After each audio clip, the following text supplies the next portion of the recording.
Hello?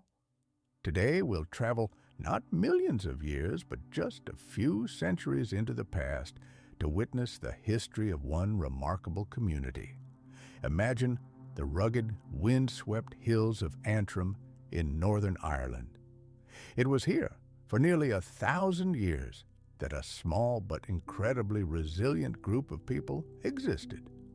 This community became living proof of human resilience.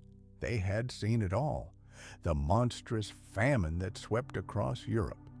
They had survived the Black Death, which decimated entire cities. They had persevered through the Great Potato Famine in Ireland, which became a national tragedy.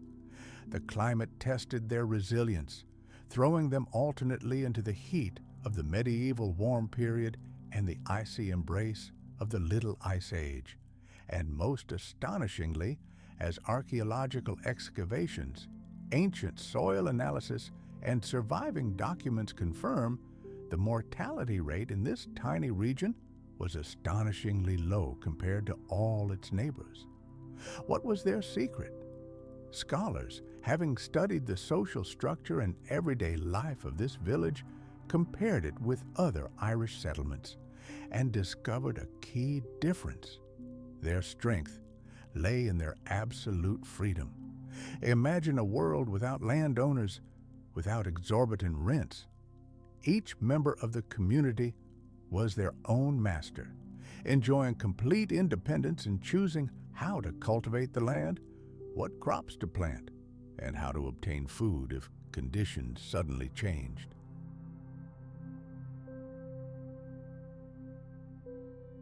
This unique organization allowed them to face the future without fear. They were prepared for any blow of fate, crop failure, epidemics, the vagaries of the weather. This independence freed them from the shackles of the outside world, from greedy merchants, and from exploitation by noble lords. Their survival depended solely on themselves. Their salvation lay in their multifaceted system of provisioning. Research into remains and soil samples from ancient wells has revealed that these people were jacks of all trades. They practiced both agriculture and livestock breeding, making full use of the bounty of the surrounding nature. This allowed them to manage risks wisely, never placing everything on one card. Moreover, the absence of rent and land taxes gave them the invaluable opportunity to build up reserves. In times of famine, when neighbors died, they always had food, minimizing the risk of total collapse. Only by the early 20th century did this unique civilization begin to fade, as young people, lured by the lights of big cities, began to leave their native hills. And yet, the story of this community remains a powerful lesson for us all. It is a tale of social resilience, of how proper social organization can help overcome the most dire environmental crises, outbreaks of deadly diseases, and decades of economic instability. Now, let's travel to a completely different world, to the Arabian Peninsula at the end of the 10th century.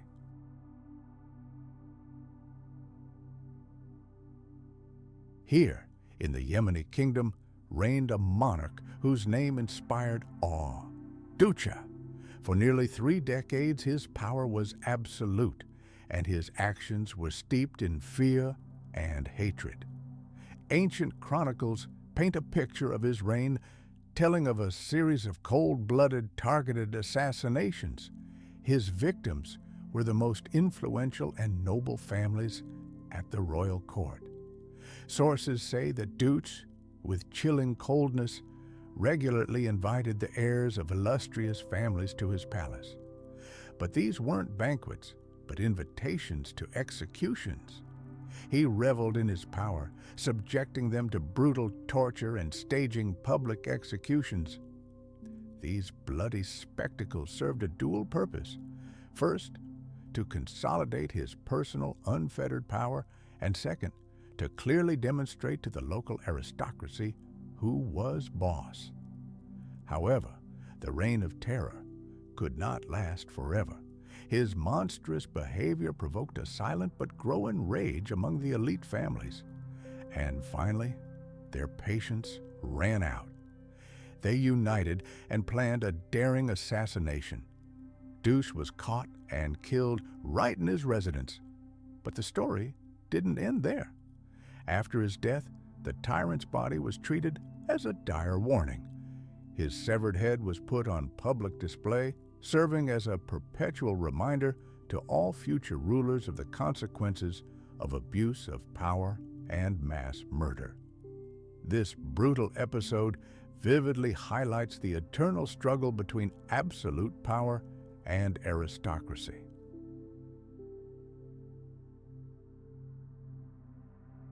The history of the Middle East has seen many rulers who built their empires on violence, attempting to consolidate their power and maintain order. They created complex social systems in which resistance from the nobility could at any moment lead to a bloody change of power. From a social science perspective, this period is a clear example of how people use brute force to achieve their goals, and the consequences this inevitably leads to. Now, let's turn our gaze from earthly matters to the mysteries of the cosmos. Scientists recently made a discovery that could revolutionize our understanding of the origin of life. It turns out that some meteorites that fell to Earth contain all 4 chemical elements that make up DNA: adenine, thymine, cytosine, and guanine. This discovery opens up entirely new horizons in understanding how genetic material itself emerged on our planet. Just think, the genetic code of absolutely every living thing on Earth today consists of the very same letters found on these cosmic wanderers. This incredible coincidence has led scientists to a stunning idea. Perhaps the key compounds necessary for the emergence of life originated not on Earth, but in the cold void of space. They could have accumulated in giant interstellar molecular clouds and then, millions of years later, were delivered to our planet by meteorites and comets.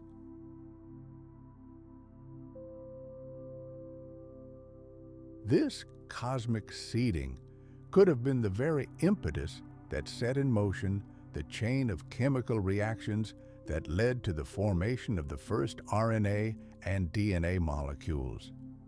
It was these molecules that laid the foundation for the emergence of the simplest forms of life on our planet. When scientists conducted isotopic and chemical analysis of the nucleotides found in meteorites, they confirmed that they were not terrestrial contamination. These molecules arose in a unique chemical laboratory in space. This fact raises the question, what if life on our planet is the result of the exchange of substances between worlds, and not simply a series of random chemical reactions in Earth's primordial soup? Based on this data, many researchers are asking, do genetic materials exist in other parts of the universe? Could life have emerged on other planets if they had conditions similar to those on Earth? The discovery of all 4 key DNA components in meteorites not only deepens our knowledge of the origins of life, it gives rise to bold hypotheses about the possibility of extraterrestrial life based on the same universal chemical principles. This mystery remains a focus of astrobiology, creating a solid foundation for future research into how genetic material is formed and evolves in space. Let's return to Earth, to the mysteries left to us by our distant ancestors. Archaeologists have discovered enigmatic stone artifacts in Scotland and America that baffle modern science.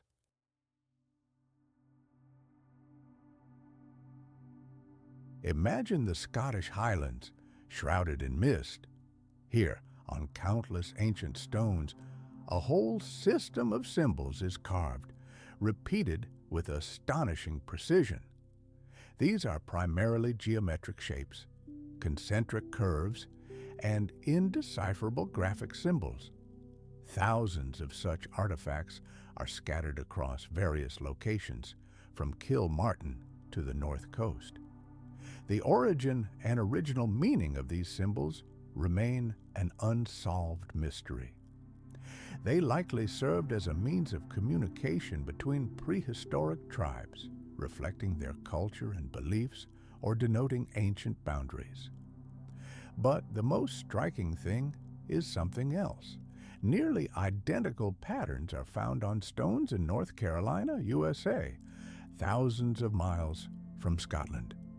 The most famous of these is the Judical stone, carefully preserved and revered by the Cherokee Indians. The symbols on Judical depict humanoid figures with varying numbers of fingers, spirals, notches, and animal silhouettes, creating a complex system that researchers are still trying to decipher. Even modern scholars have yet to fully understand the language of these stones. Cherokee oral tradition tells of Judical, a giant creature with 7 fingers who, according to legend, left his mark on the stone, marking a sacred boundary between territories. The striking similarity between the symbols and carving techniques found on stone in Scotland and North Carolina has given rise to numerous theories.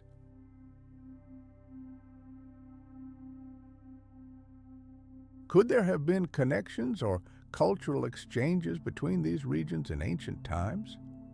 In prehistoric times, the Atlantic Ocean was not a barrier, but a vast waterway. Some scholars wonder whether migrations or contacts between Europe and America could have occurred long before the first written records appeared. Others believe this is simply an example of the parallel cultural development of 2 isolated peoples. Comparative studies of artifacts, carving styles, and their symbolism have not yet provided a definitive answer. However, they do suggest that prehistoric symbolic systems may have been much more widespread than previously thought.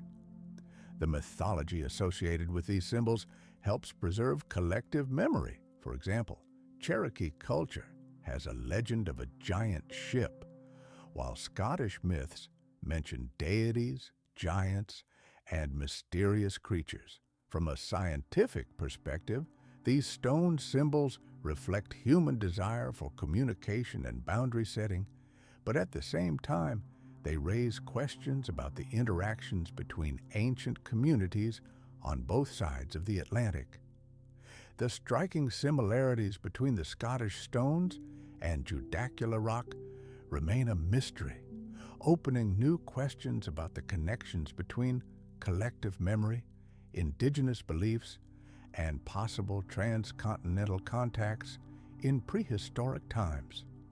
Now let's fast forward to an era when giants ruled the world.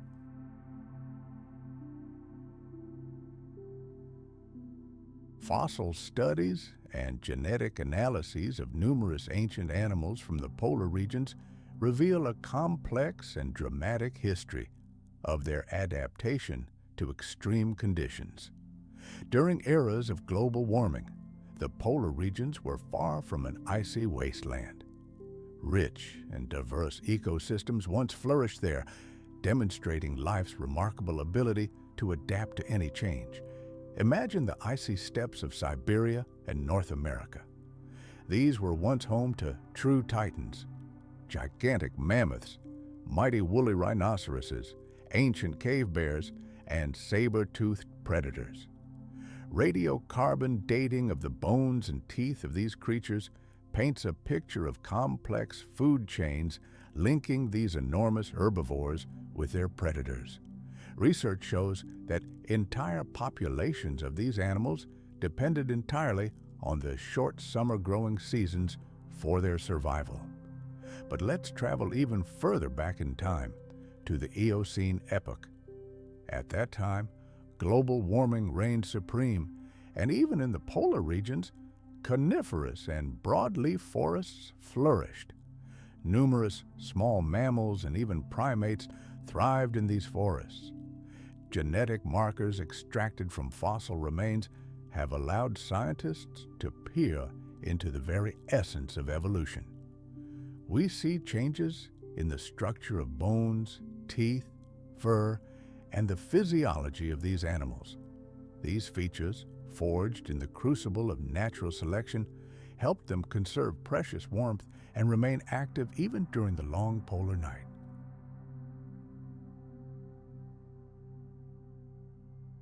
Let's travel to the icy waters of ancient polar oceans, where life teemed even in the gloom of a long winter. Here, in the realm of cold and darkness, giant marine reptiles reigned supreme. Imagine the mighty plesiosaurs and their equally formidable relatives who made these harsh polar seas their home. They were numerous, and each species occupied its own unique place in the food chain, indicating a complex and rich ecosystem. Some of these colossi were masterful hunters of fish and nimble squid, while others evolved into true sea tyrants. Their evolution gave them crushing jaws and incredibly maneuverable flippers, allowing them to pursue and tear apart much larger prey. Studying fossils trapped in ancient sedimentary rocks of Antarctica, paleontologists paint a picture of a wondrous world. This icy kingdom was home to human-sized penguins, enormous birds of prey, and other species that had given up flight forever. To survive in such a climate, local populations had to develop an arsenal of unique adaptations. Their bones became thicker and denser, their feathers became impenetrable insulation, and their bodies learned to accumulate a thick layer of fat. An efficient metabolism allowed them to survive long periods of starvation. Even in freezing lakes and rivers, life found a way to cheat death. Some fish, amphibians, insects, and mollusks developed astonishing mechanisms for surviving permafrost.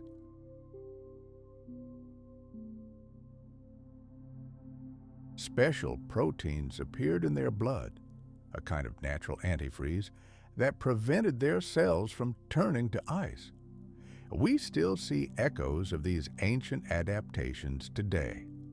The modern masters of the Arctic, polar bears, Arctic wolves, reindeer, and Arctic foxes, use strategies honed over millions of years of evolution.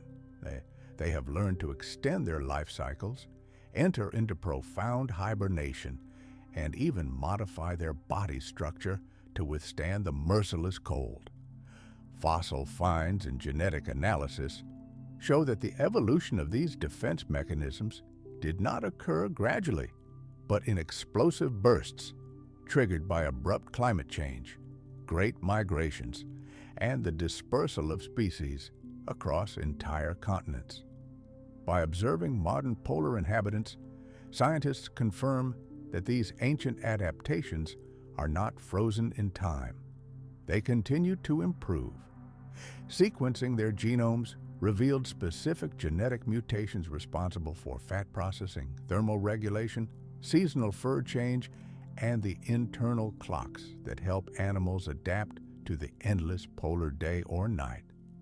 These discoveries not only help us better understand the mechanisms of evolution, but also provide invaluable knowledge for preserving our planet's unique biodiversity in the era of global climate change.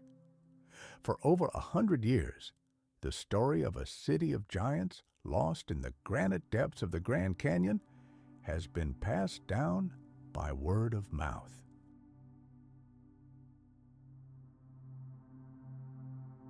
In 1909, an explorer named Henry Kincaid, as legend has it, stumbled upon the entrance to a vast cave system hidden at the dizzying heights of a sheer cliff. Having ventured into the subterranean world, Kincaid allegedly mapped a network of tunnels and chambers extending more than 600 meters underground. He claimed to have discovered something incredible in this subterranean city.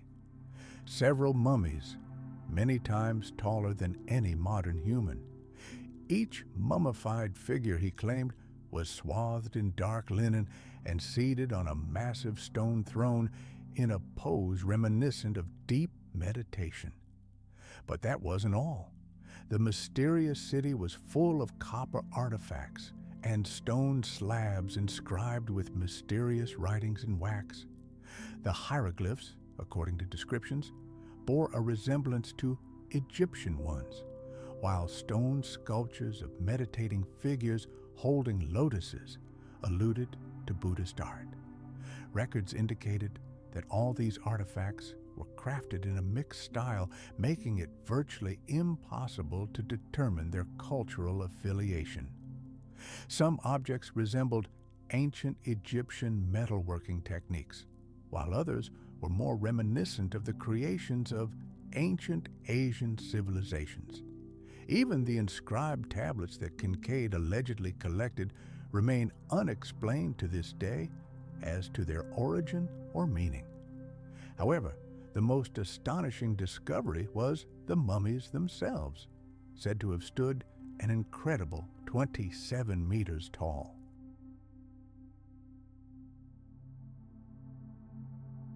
These giants, frozen in the dark depths of the underground city, created an atmosphere of ancient mystery and mystical horror. The Arizona Gazette reported that the expedition was funded by the Smithsonian Institute, one of the most respected research centers in America at the time.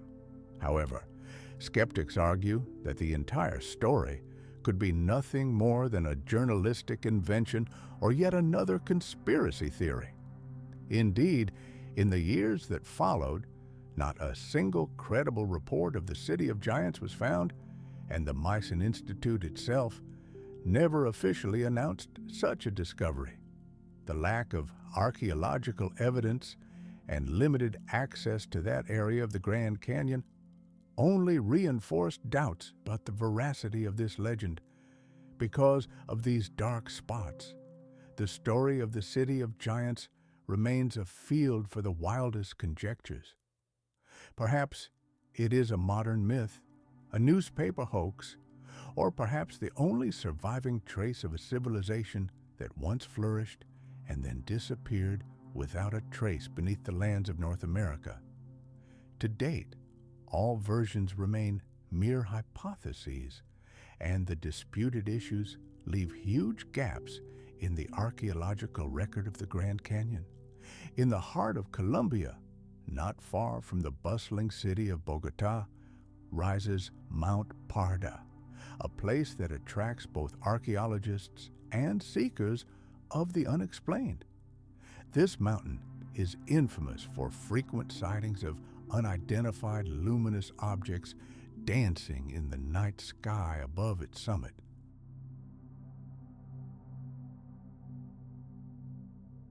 Every week, dozens of research groups and ordinary locals gather here to witness the movement of these mysterious lights.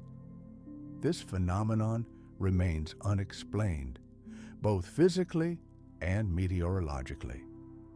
Despite numerous cases being documented using state-of-the-art equipment, the mystery of Mount Parda goes back to ancient times. Historically, these lands belonged to the Muisca people, an indigenous tribe that inhabited the area for centuries. Archaeological finds and oral traditions indicate that the Muisca considered this mountain a powerful spiritual center where important rites and ceremonies were performed. Religious rituals, including human sacrifice, were an integral part of their lives. Archaeological excavations and historical records confirm that these bloody ceremonies were intended to maintain social order and protect the tribe from external enemies. When the Spanish conquistadors invaded this region, many members of the Muisca community chose to commit suicide rather than submit to the invaders, thus preserving their collective honor. This led to a series of tragic events that left deep psychological and cultural scars on this land. Researchers of anomalous phenomena, such as engineer William Chavis Issa, have devoted many years to observing the area. They have collected a colossal amount of information on unidentified flying objects, including photographs, video recordings, and data on strange, invisible radiation.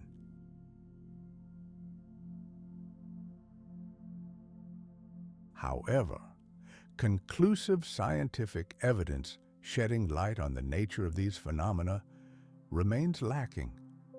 Some hypotheses link the frequent appearances of unidentified lights to the unique geological and energy fields of Mount Parda. However, these theories require further verification through fieldwork and comprehensive analysis. Mount Parda is a striking example of how geology, history, culture, and unexplained natural phenomena intertwine in a single location.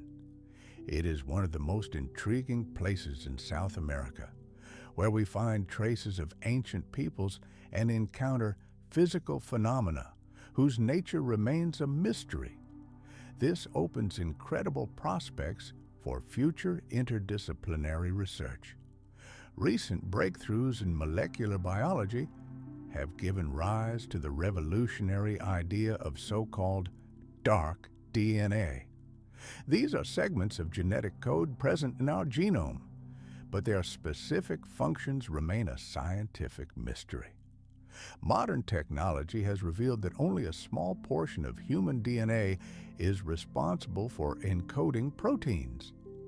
Vast regions known as dark DNA make up the majority of our genetic material.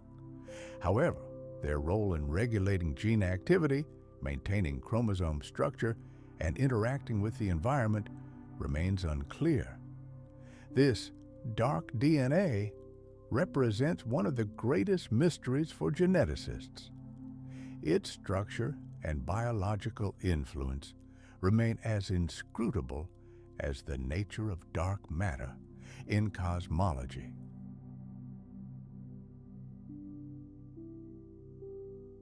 At the same time, archaeological excavations and analysis of ancient symbols show that since time immemorial, beginning with the Sumerian civilization, artifacts and bas-reliefs frequently feature the image of two snakes coiled around a staff. This image became a symbol of medicine in many great civilizations, including Greece and Rome, and has countless interpretations. It can represent life, eternal rebirth, or the transmission of sacred knowledge and biological energy. This symbol continues to appear today on the emblems of medical institutions, arousing keen interest among researchers. The striking similarity between this ancient genetic symbol and modern discoveries related to dark DNA has given rise to a bold hypothesis about possible external influences on human evolution. This theory finds unexpected support in the myths and legends of numerous ancient cultures, which tell of the descent of gods or bearers of knowledge from the heavens. Some researchers suggest that the unique differences in the human genome compared to our closest primate ancestors may be the result of such external intervention. Although direct scientific evidence for this theory is lacking, recent research in molecular biology suggests that psychosocial factors, such as positive emotions and stress resilience, can indeed influence DNA activity, particularly its non-coding dark regions.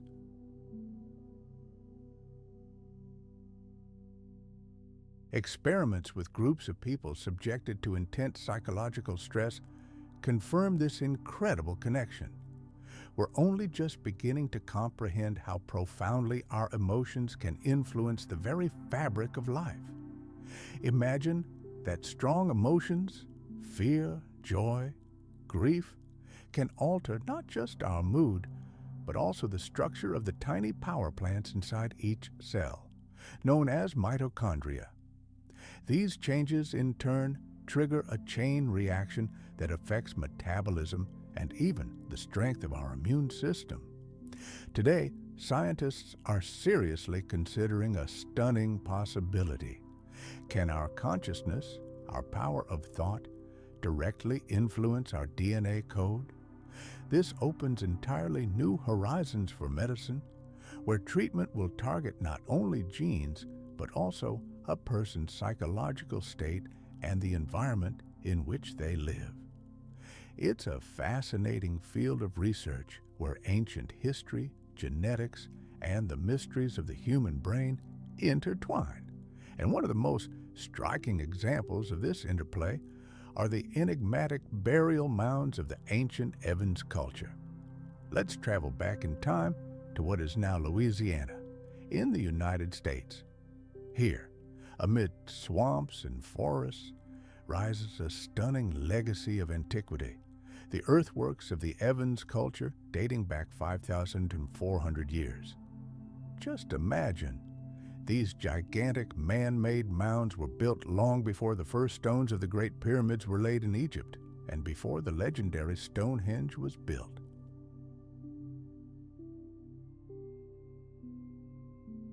Today, they are one of the most grandiose prehistoric earthwork complexes in all of North America.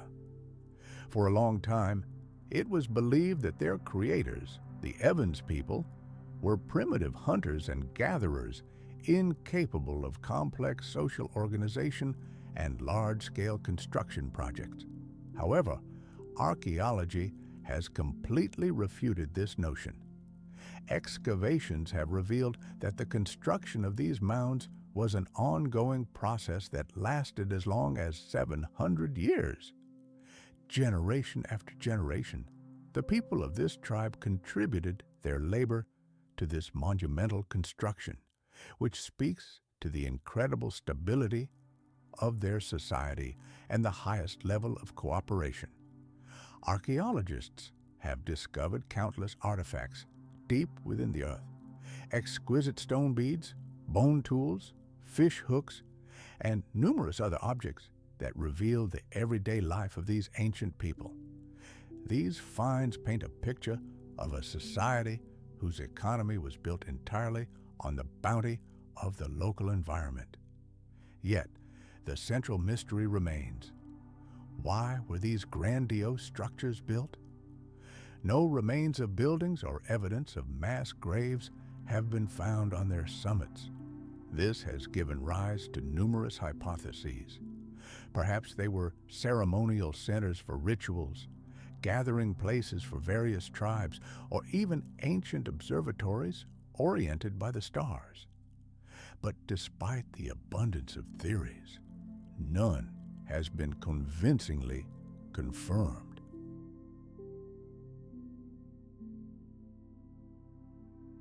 The scale and complexity of these structures, especially for a hunter-gatherer society, continue to boggle the mind. The Evans Mounds bear silent witness to the incredible social organization, adaptation to nature, and creative genius of the prehistoric people of the Americas long before the emergence of the first cities. Myths about wild people, the Yeti, and the Himalayan Yeti, as well as the astonishing story of a woman named Zana from Russia, have attracted the attention of scientists from a wide range of fields, from archaeologists and geneticists to anthropologists. In the folklore of the Himalayan peoples, the Yeti is depicted as a huge bipedal human-like creature covered in thick fur. It is said to inhabit the most inaccessible snow-capped mountains and impenetrable forests. Legends about it are a living reminder of an ancient wild world. Stories of giant, indistinct footprints in the snow, strange cries heard at night, and dark figures flitting in the distance on mountain slopes are often cited as evidence of its existence. Numerous expeditions have been mounted in an attempt to find irrefutable evidence, but most of the collected samples, clumps of wool, fur, or footprint casts, have ultimately turned out to belong to known local animals, most often the Himalayan brown bear. Nevertheless, the astonishing case of Zana, recorded in the Caucasus Mountains of southern Russia in the 19th century, forces us to rethink the relationship between myth and reality.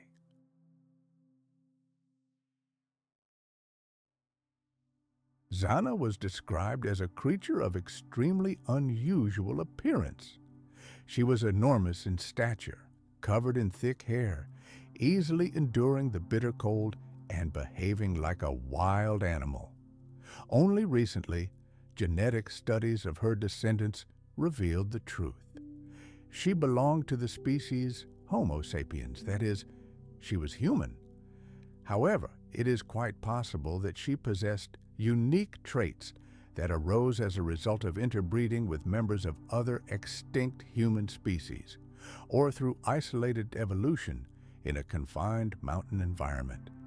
This case demonstrates that myths about wild people may not be born out of nowhere, but rather echoes of real genetic and anthropological processes, not simply fictions about species unknown to science.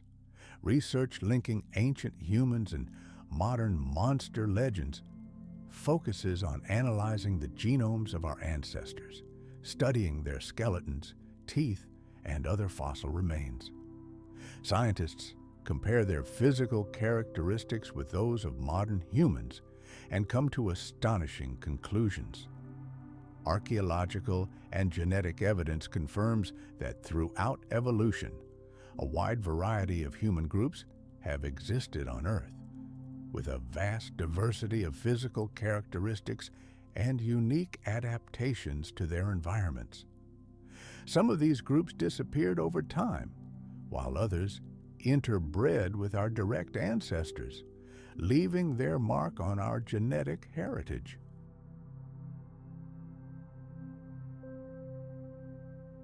It's entirely possible that the countless myths about yetis, wild men, and mountain monsters are nothing more than humanity's collective memory of a time when our ancestors lived alongside other unusual groups of people.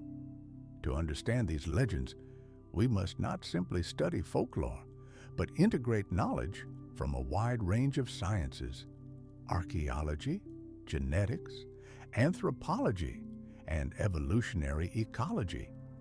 Legends of wild men may hold the key to understanding how human societies developed in the harsh northern and mountainous regions of our planet. Now, let's travel to Scotland, to Dunbartonshire, home to one of the most impressive and mysterious carved stones in Europe, the Cocknow stone. It was created approximately 5,000 years ago, during the Bronze Age. It is a huge stone slab, over 12 meters long and 7 meters wide. Its entire surface is covered with more than 90 different patterns, including concentric circles, spirals, and completely incomprehensible geometric figures. Discovered in 1887, the stone immediately sparked heated debate about its meaning. The ancient Scots left a message on it that remains undecipherable to this day. These symbols are unlike any known writing system or language that ever existed in this region. Most of the patterns are intertwining curves, deep grooves, and connecting lines with dots.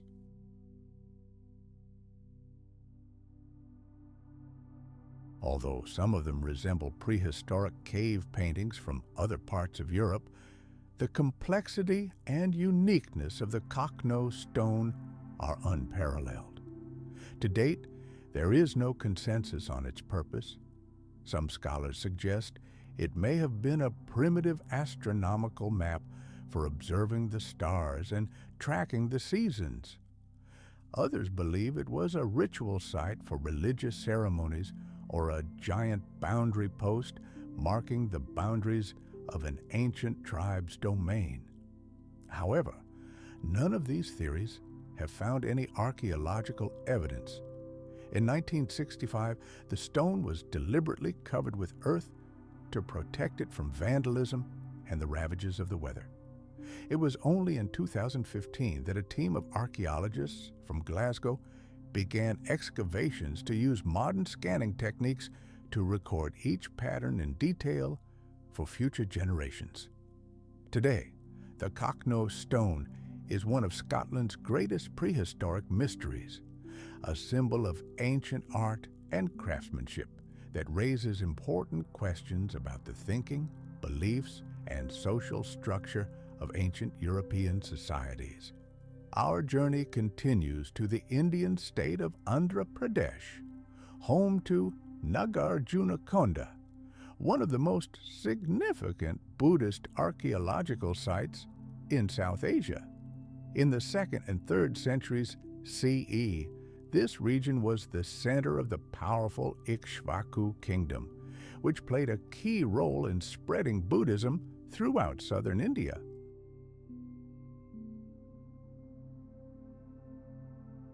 Since the 1920s, numerous ruins of temples, monasteries, and enormous stupas have been discovered here, along with inscriptions, sculptures, and various religious artifacts. All these finds offer insight into the daily life of ancient Buddhist monastic communities. Archaeological research has revealed that many of the buildings and finds at Nagarjunakonda reflect the key features of early Buddhist art of the era. Particularly notable are the giant stupas, domed structures that once housed sacred relics and objects of worship.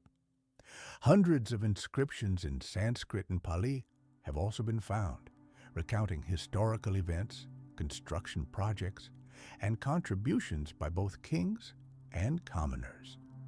These finds confirm that Nagarjunakonda was once an international Buddhist center, attracting missionaries from various regions of South and Southeast Asia. There are even indications of the city's interaction with the Mediterranean. It is with Nagarjunakonda that the name of the great Buddhist philosopher, founder of the Madhyamaka school, who exerted a profound influence on all Buddhist thought, is closely associated. Although historical sources do not allow us to state with complete certainty that Nagarjuna lived or studied here, numerous legends and ancient texts link this ancient city with his name. Here, in the depths of history, her name became a symbol intertwining ancient beliefs and the memories of subsequent generations of Buddhist communities.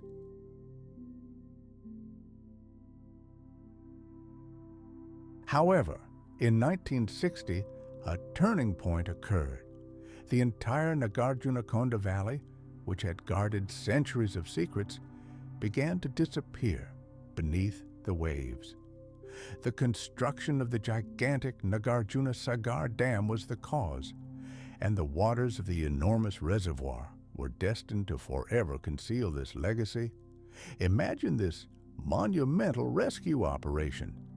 In a race against time, archaeologists and engineers dismantled entire temples and monumental structures stone by stone. Most of these priceless monuments were carefully transported and rebuilt on hilltops that, after flooding, had become large islands in the middle of a man-made lake. Many artifacts, too fragile for such a journey, were sent to local museums to be preserved for posterity. Today, Nagarjunakonda stands as both a triumph of preservation and a poignant reminder of how ambitious modern projects can forever alter an ancient landscape, consuming entire layers of history. Now let's move to the coast of the Qatar Peninsula to Alcor Island. Here, beneath a thick layer of sand and rock, archaeologists stumbled upon something completely unexpected: a hidden architectural complex. As shovels and brushes cleared away centuries of sediment, a striking picture emerged. The ruins of residential buildings, the massive foundations of once majestic structures, and fragments of ancient building materials. Even the first excavations revealed that this was no simple fishing settlement.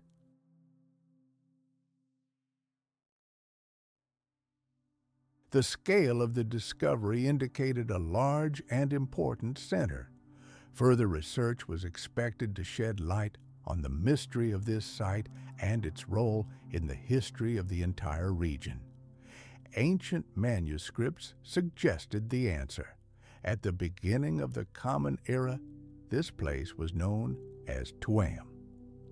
For centuries, the city was one of the key trading hubs in the Persian Gulf. Its strategic location at the crossroads of sea routes transformed Tuam into a thriving trading metropolis, linking it with the great ports of the Mediterranean and the distant Indian Ocean. But the most horrific and significant discovery lay ahead for the archaeologists. They began to uncover mass graves all around the perimeter of the ancient city. These mass graves hid a sinister mystery. The burial features were extremely unusual, which immediately led scientists to suspect some terrible tragedy. In many graves, the remains were severely damaged, leaving researchers puzzled over the causes of this catastrophe. What was most striking was that the overwhelming majority of the skeletons found belonged to young men. Their bones bore no traces of combat trauma, violence, or accidents. Yet it was clear that all these people had died almost simultaneously. Carbon isotope analysis and genetic dating pinpointed the time of the tragedy with astonishing accuracy, the mid-6th century CE. This date became the key to solving the mystery.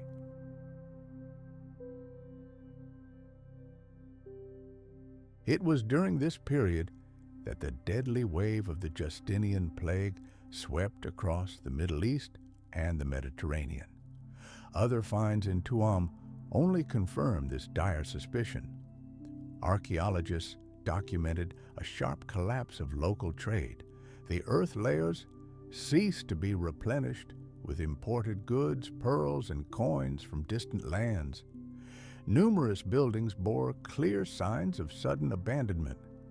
Even oral traditions passed down from generation to generation in the region preserved vague memories of a mysterious epidemic that forced residents to abandon their homes and turned the thriving city into dead ruins. Having pooled all the archaeological, biological, and historical data, scientists came to a clear conclusion.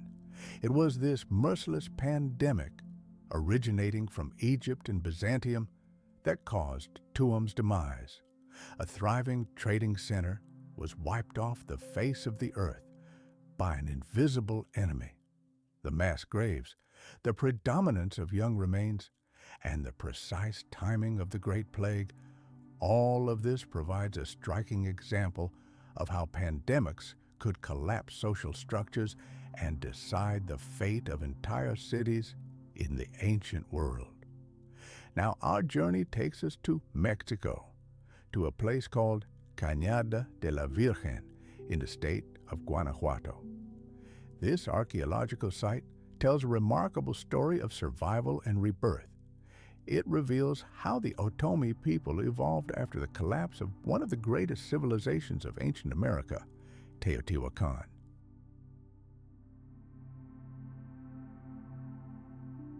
Recent excavations have confirmed that this city was founded in the 6th century, almost immediately after the fall of Teotihuacan, the gigantic metropolis of central Mexico. Picture this scene.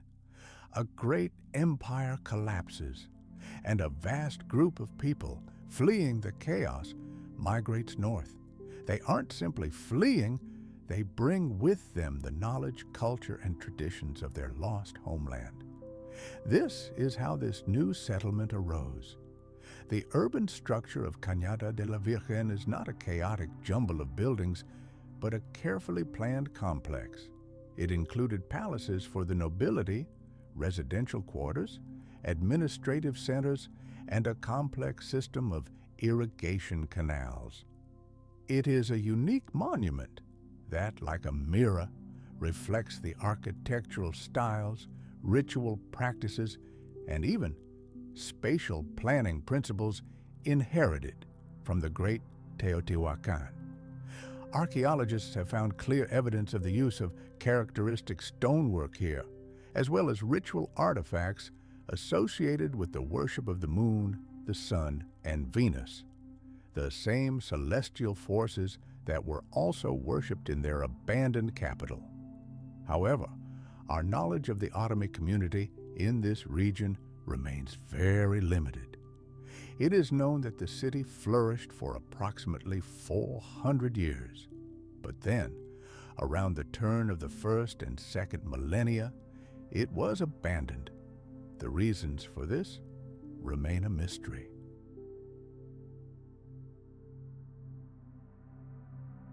Modern research suggests a number of possible factors: abrupt climate change, internal strife, or pressure from rival tribes.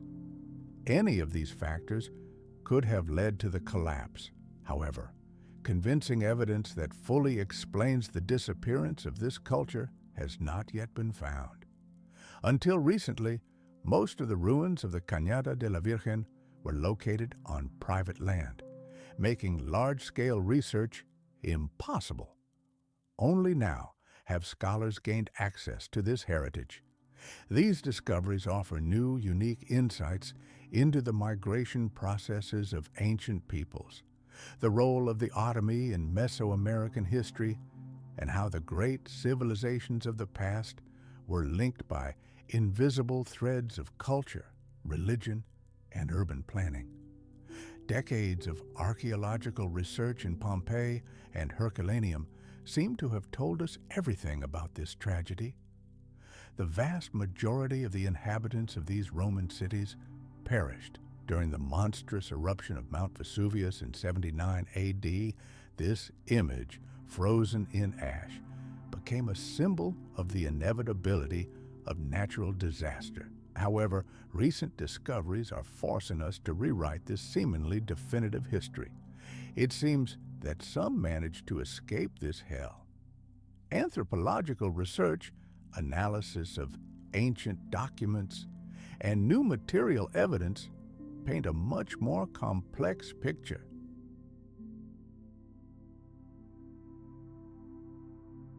The fact is that the number of skeletons found beneath layers of solidified ash represents only a small fraction of the total population of the cities, as documented from administrative records, tombstones, and citizen lists of the period.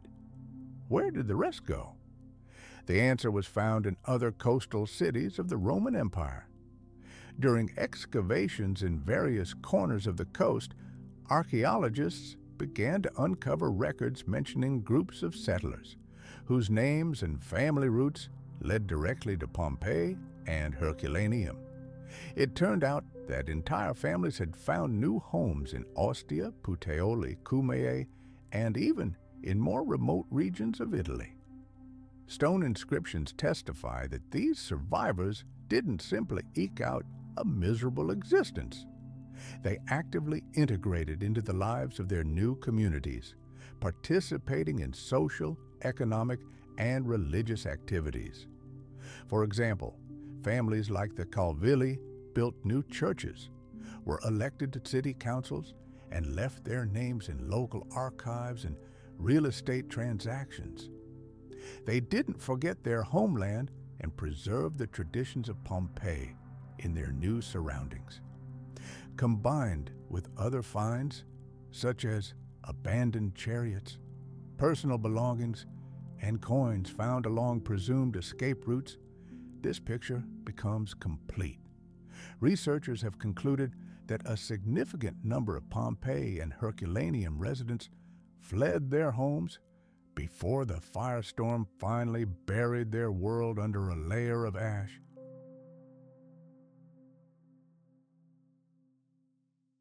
Some groups sought refuge at sea, heading for ports in the Gulf of Naples. This unique synthesis of data completely refutes the long-held notion of Pompeii's total annihilation. Although the cities were physically razed to the ground, the legacy of their inhabitants lived on in Roman culture for generations to come. This discovery offers new insights into the resilience and survival strategies of ancient societies facing unimaginable catastrophe. The term lost monastery is used to describe the ruins of a medieval monastery in England believed to be connected to the life of one of the most famous religious figures of the era. There is a place in English history whose name is inextricably linked with prominent figures of the past. Archaeological research has revealed that it holds particular significance due to Queen Senethrid, wife of the powerful King Offa of Mercia, who ruled in the 8th century. After her husband's death, this influential woman decided to retreat from the bustle of the world and took refuge within the walls of this monastery. This act became a symbol of an entire era, a transitional stage in politics and the changing role of women in the Anglo-Saxon aristocracy. Research conducted by the University of Reading has uncovered ghostly traces of its former grandeur. The foundations of wooden buildings, remnants of stone floors, ruins of chapels, and objects associated with religious rites. However, time has been merciless.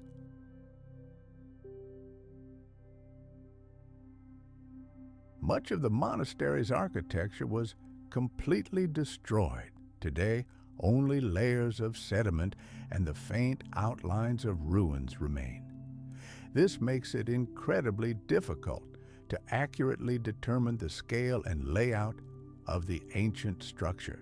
Written sources that could provide information about the life and functions of the monastery have practically disappeared. There is not a single original document that details the daily life of the monastic community or its connection to the political events of the time. After the death of Queen Senethris, the monastery seems to have gradually declined. Material evidence suggests that religious life continued there, but was no longer as prominent. This raises many questions for historians. Was this monastery once an important spiritual center for believers? Or did it simply lose its significance over time amid larger changes in the English ecclesiastical system? Today, this lost monastery remains the object of intense study. It is an invaluable source for understanding the social structure of the time, the position of women in religion, and the mysterious processes that led to the rise and fall of ancient holy sites. Imagine how, in the depths of time, long before modern megacities, entire civilizations faced an invisible yet deadly enemy: poor sanitation. In Etruscan and later Roman culture, the solution to this problem took on a divine aspect.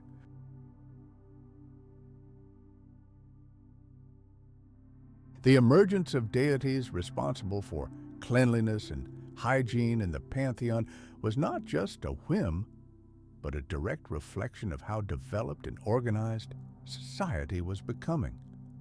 Among these forgotten gods, one figure stands out in particular. Her name was Cloacina. She was not just a goddess, but the living embodiment of an entire system of urban sanitation, a symbol of waste management in the bustling ancient cities.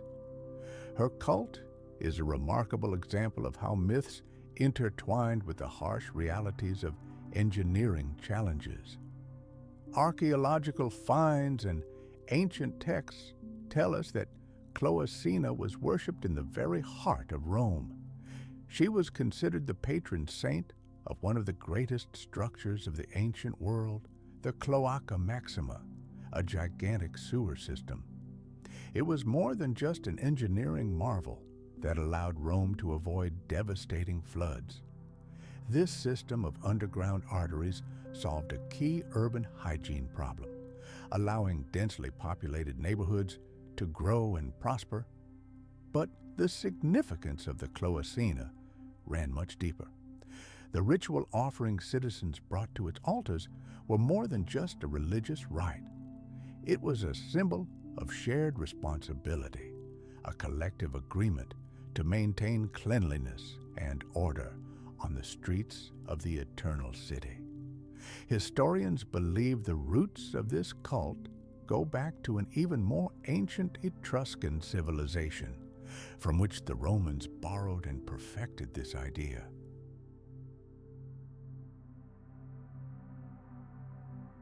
We are witnessing a remarkable process. A purely technical, utilitarian structure gradually becomes imbued with myths and becomes sacred. The presence of small temples, bas-reliefs, and ritual objects dedicated to Cloacina is direct evidence of how closely intertwined everyday and spiritual life were in the ancient world. Worship of the goddess of purity was more than just an abstract idea. It reflected the ingenious approach of the Romans and Etruscans to urban planning, where public services were perceived not as a chore, but as part of universal harmony. Thus, myths about hygiene played a dual role, both spiritual and practical, demonstrating how sophisticated and wisely ancient societies managed their living spaces. Now let's travel to Greece, where a far darker secret lurked beneath the earth. Imagine a construction site in modern-day Athens, where a new opera house is being built. Suddenly, the excavator's bucket hits something that brings the work to an immediate halt. Archaeologists arrive on the scene and are met with a chilling sight. In the ancient necropolis of Phaleron, they discover a mass grave. But this is no ordinary burial. Before them lie the remains of approximately 80 people, their hands shackled with rusty iron shackles. The skeletons lie in several layers, one atop the other. Analysis reveals that almost all of them are young men, full of strength and health at the time of their death. Their bones show no signs of disease or exhaustion.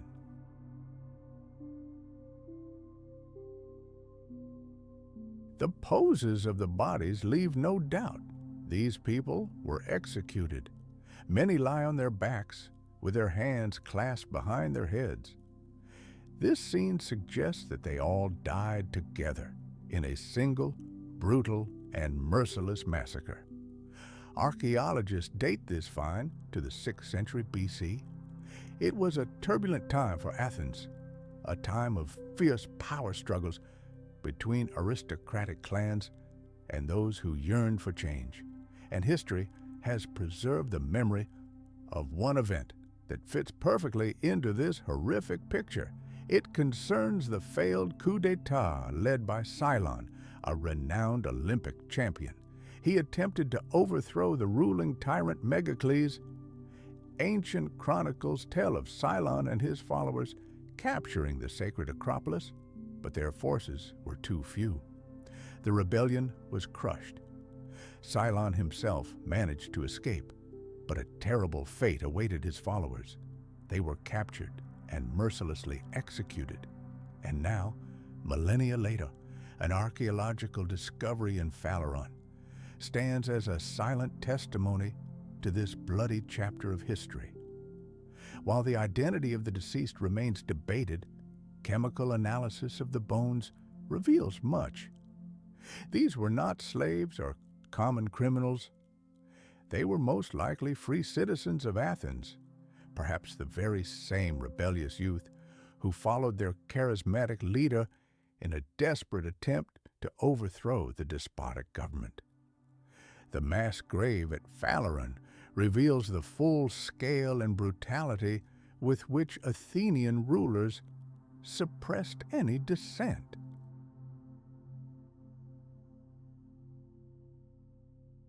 These shackled skeletons are a vivid testimony to the political violence that reigned in the ancient Greek city-states. This mass grave raises numerous questions about the justice and political ambitions that shaped Athens at the dawn of democracy. Unraveling all the mysteries will require years of interdisciplinary research, including DNA analysis and meticulous study of ancient texts. The finds from Phaleron are an invaluable resource, allowing us to glimpse that pivotal moment in history when aristocracy fought its way out of the world's first democracy. But among the finds from that era, there's something even more captivating: the legendary metal orichalcum. We first hear about it in the works of the great philosopher Plato, who described the mythical Atlantis. According to him, orichalcum was the key material from which the Atlanteans built their temples and palaces. Since then, this mysterious metal has become a symbol of lost technologies, untold riches, and the greatest mystery of antiquity. However, this was more than just a myth. The image of orichalcum reflects the deep interest of ancient civilizations in metallurgy and technological breakthroughs. In ancient texts, it is mentioned both in the context of money and as a material for luxury goods, underscoring its colossal importance to the economy of the entire Mediterranean. And so in 2015, myth collided with reality. Off the coast of Sicily, divers discovered a sunken ship that sank in the 6th century BC.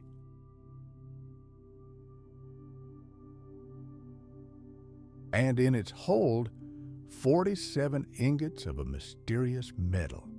Spectral analysis revealed that these were indeed orichalcum. It was copper-based, but with small amounts of nickel, lead, and iron. This composition was strikingly different from ordinary brass, giving the alloy exceptional properties, including a noble luster very similar to gold. The discovery off the coast of Sicily was a real sensation.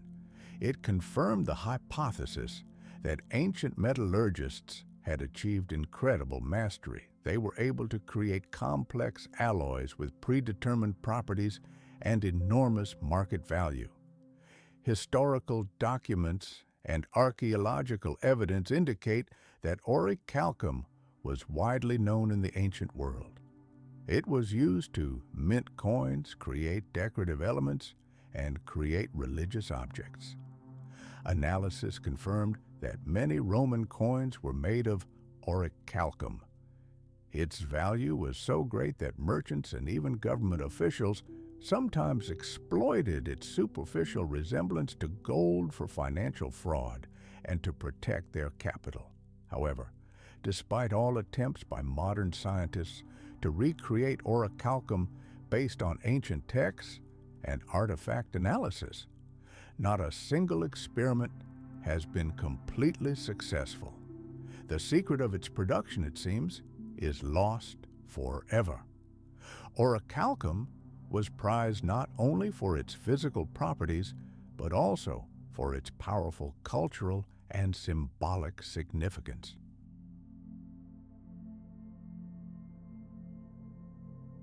Its connection with the myth of Atlantis, a lost civilization and powerful dynasties, continues to haunt researchers and enthusiasts.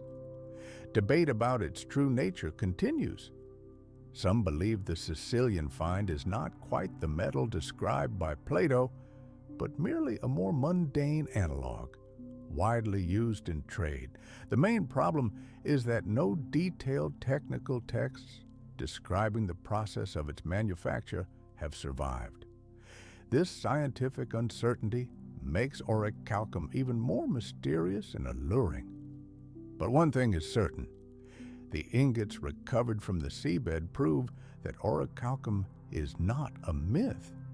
It is a real product of scientific research, technological genius, and the vibrant trade that flourished in the Mediterranean thousands of years ago. And in 1991, archaeologists excavating an ancient Roman cemetery made another astonishing discovery, one that seemed straight out of the pages of myth. They uncovered the skeleton of a true giant. Among the ordinary burials lay the remains of a man whose height was many times greater than the average for that era. Analysis revealed that the skeleton belonged to a man who lived in the 1st century AD. His height in life was approximately 2 meters and 3 centimeters. Just imagine, in Roman society, where the average male height barely reached 1 meter and 68 centimeters, such a man would have seemed like a giant. A detailed bone examination revealed the cause of his abnormal growth.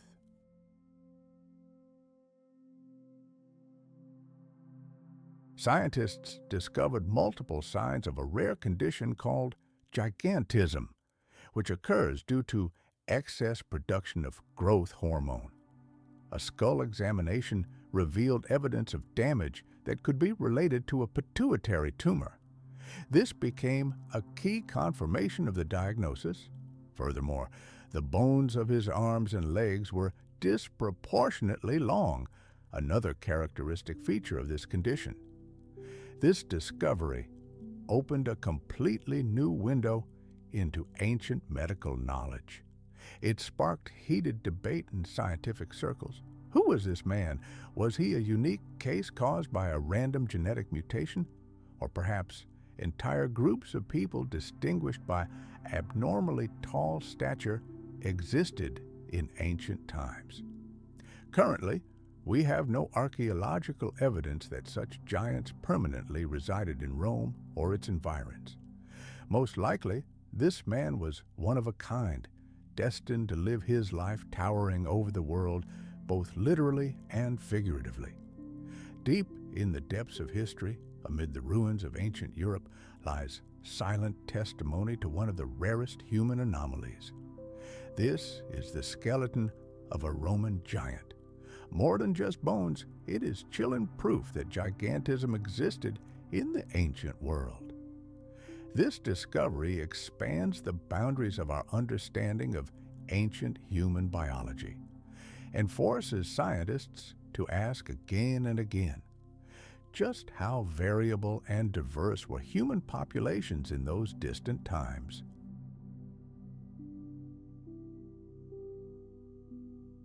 Now let's travel from ancient times to the present day, to the densely forested mountains of Washington State, near the town of Ellensburg. This is where a modern legend, one that makes your blood run cold, was born. The story of the bottomless pit. This place gained worldwide fame thanks to a certain Mel Waters, who, at the end of the 20th century, called into a late-night radio show and told a story that still captivates people. Legend has it that hidden within this pit is something capable of proving the existence of extraterrestrial intelligence. Mel, who claimed to be the owner of this plot of land, shared terrifying details. He described the depth of this hole in the ground as simply unimaginable. Imagine a spool of fishing line unwinding tens of kilometers deep without ever touching the bottom. Any objects he dropped into this black maw disappeared forever, as if swallowed by eternity itself. This fact added to the mystique and fueled interest in the true nature of this enigmatic geological phenomenon. From that radio broadcast on, the story of the bottomless pit became a sensation. It captured the imagination of not only ordinary people, but also attracted the attention of major news agencies and paranormal investigators across America. Rumors began to circulate that the U.S. government had immediately cordoned off the area, cutting off civilian access. People began to suspect that some secret underground facility was being built near the pit.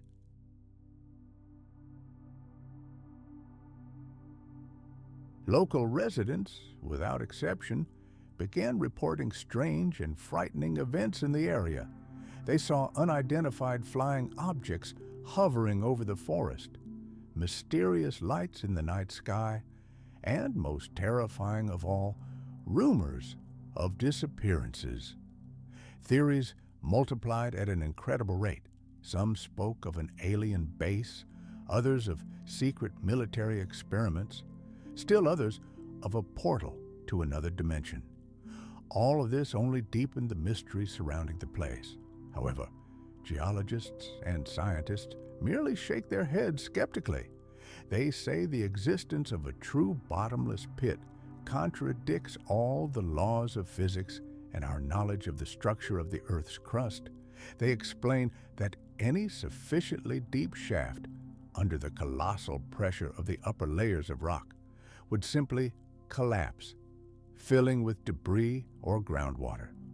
Experts also note that despite numerous searches, no trace of Mel Waters or the exact location of his property has been found on any maps or property records in Washington state.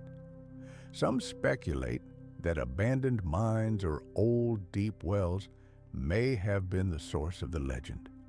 Stories passed down orally have acquired incredible detail and evolved into modern folklore, reflecting man's eternal quest to peer into the abyss of the unknown. The story of Mel Waters' pit is a striking example of how modern myths are born, how popular culture attempts to explain what lies beyond our understanding.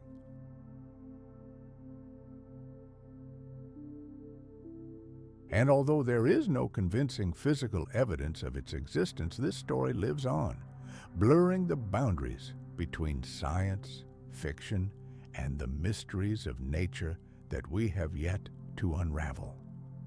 Now let's travel to another continent, high in the Peruvian Andes. Here, at an altitude of over 4,000 meters above sea level, lies the Marcahuasi Plateau, a place that defies our imagination. Since the mid-20th century, archaeologists and geologists have been discovering incredible stone formations here, frozen for centuries among the mountain ranges. These sculptures bear striking resemblances to human figures, strange animals, and incomprehensible symbols. Some of these stone giants reach tens of meters in height, creating a truly fantastical, otherworldly landscape. Research has shown that these bizarre shapes cannot always be explained by standard natural weathering processes. Some experts cautiously speculate about possible human intervention, although most geologists insist that they are the result of millions of years of wind, water, and sudden temperature changes. However, to date, no convincing archaeological evidence has been found that ancient civilizations had a hand in creating these rock formations. Amid the scientific debate, bolder theories have emerged. Some observers have documented the presence of tiny tombs and narrow passages about a meter high on the plateau.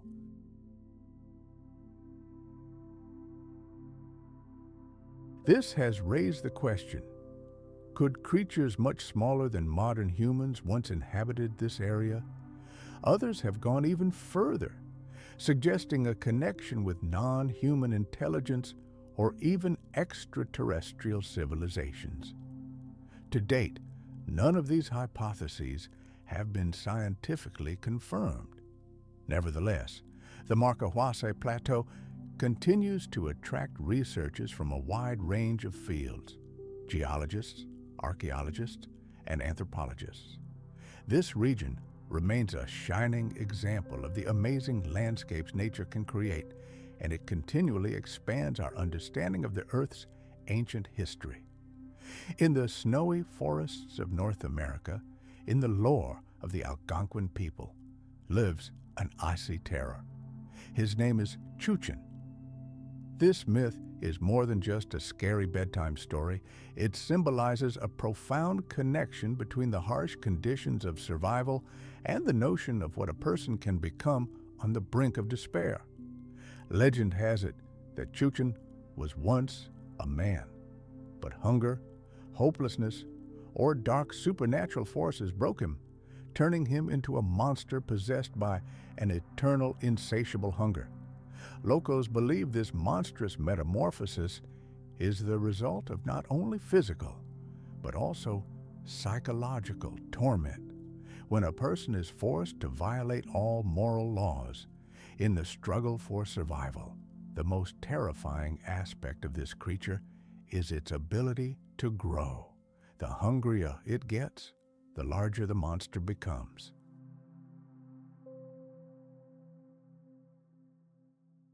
These images reflect the primal fear of losing control of one's instincts and highlight the colossal impact cold and hunger have on the human mind and body. In its terrifying form, Chuchin cannot tolerate heat. It can exist only in ice and cold, representing a radical biological adaptation to the harsh conditions of ancient North America. Traditional methods of destroying the monster, for example, salting its heart or inducing vomiting, are more than just ritualistic acts. They embody folk wisdom. The heart was considered the source of life, salt was believed to disrupt its unnatural physiological balance, and vomiting symbolized the cleansing of evil. These beliefs demonstrate how closely intertwined early worldviews and indigenous spiritual practices were. Culturally, the Chuchin myth served as a stern warning, a reminder of moral boundaries that could not be crossed.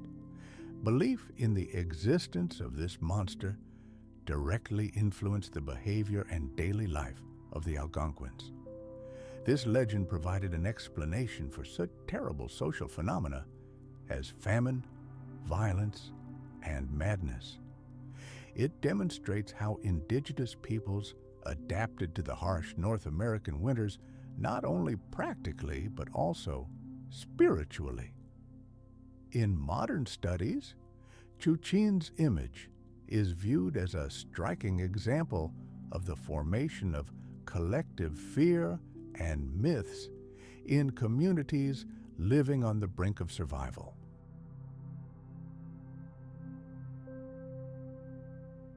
This story illustrates the remarkable ability of ancient cultures to find explanations for complex natural phenomena, using rituals and symbols to maintain social order and stability.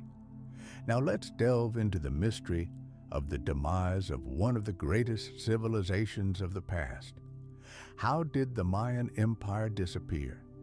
The answer to this question may lie not in the ruins of cities, but at the bottom of ancient Central American lakes, beneath a thick layer of silt.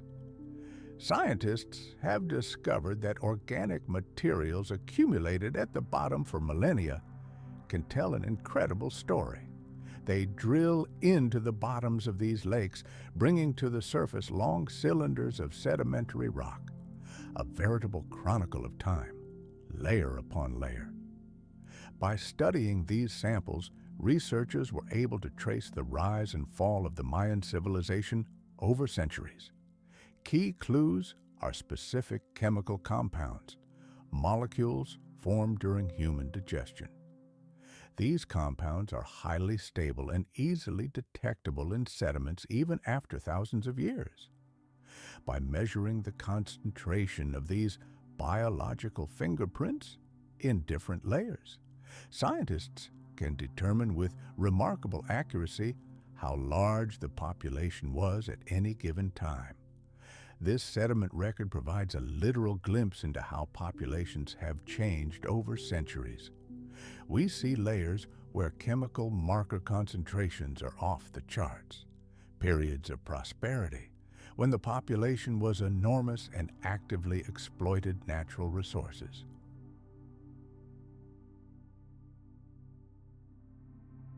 But then the picture changes dramatically. Sharp declines in population are accompanied by other ominous signs, which can also be read in the sediment layers. These signs include evidence of prolonged, catastrophic droughts, sharp declines in precipitation, water crises, and, as a result, the collapse of large-scale agriculture. These cycles of decline are confirmed not only by chemical analysis. In the same layers, scientists find ash from severe fires, remains of burned plants, and dramatic changes in pollen composition. The picture that emerges is dire. During periods of prolonged drought, agricultural lands were depleted, water sources dried up, and people, faced with starvation, were forced to migrate in search of better land or abandon their great cities entirely, abandoning them to the jungle. Each such wave of decline triggered a chain reaction. Cracks spread across the very foundations of society, inevitably leading to bitter internal strife. Neighbor turned against neighbor, city rose against city, and ultimately, entire powerful civilizations crumbled to dust. The moment when centralized Mayan power collapsed marked a turning point in the history of all of Central America. A particularly striking discovery made by scientists was evidence of a population explosion that occurred precisely at the moment of the Spanish conquistadors' invasion. Imagine, the very land here preserves the memory of those tragic days.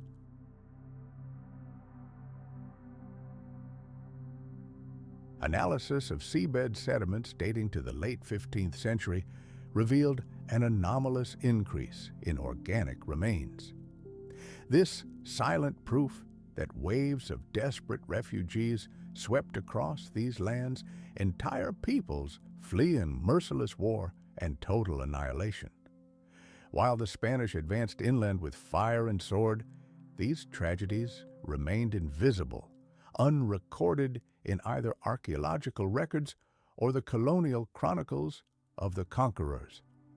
And now, centuries later, modern science has, for the first time, obtained irrefutable, albeit indirect, evidence of this great exodus of the Maya people. It's becoming clear that the Maya civilization was not destroyed by a single catastrophe. It was death by 1,000 cuts, a perfect storm of multiple destructive factors, severe droughts, the complete depletion of natural resources, profound social crises, and, like the final nail in the coffin, a military invasion from outside, all converged.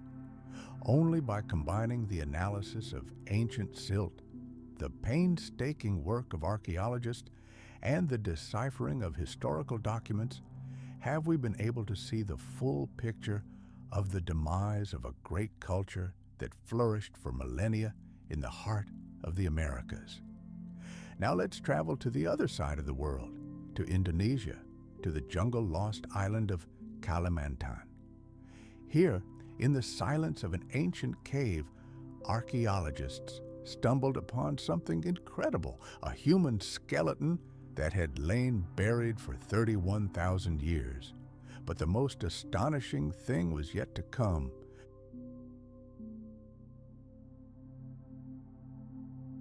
Upon closer inspection, it became clear that they were looking at irrefutable evidence of a complex surgical operation performed in the Stone Age.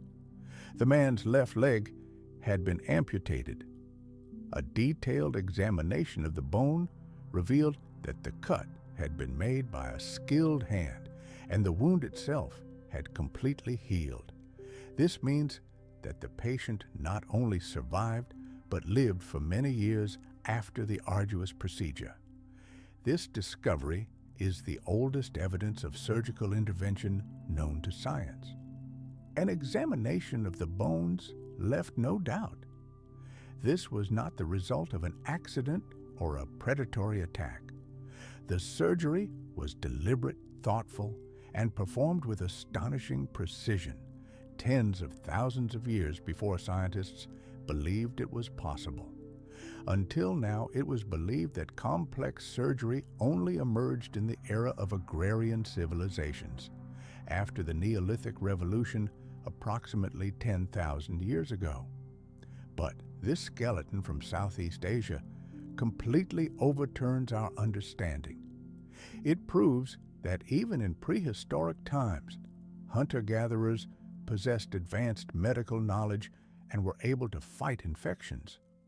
Moreover, a study of the burial itself revealed that it was ritualistic, with the body placed in the grave with great care. This tells us more than just the skills of an ancient surgeon. It is evidence of a close-knit society that cared for its wounded and did not abandon its fellow tribesmen in times of need.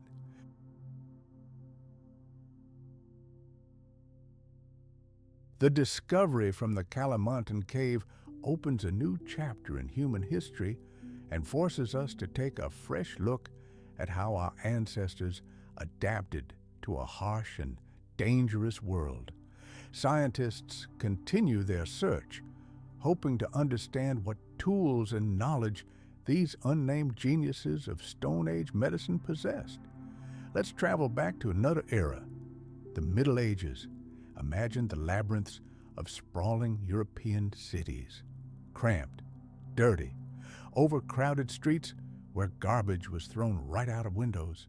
These places became a veritable haven for an invisible army of death, rats.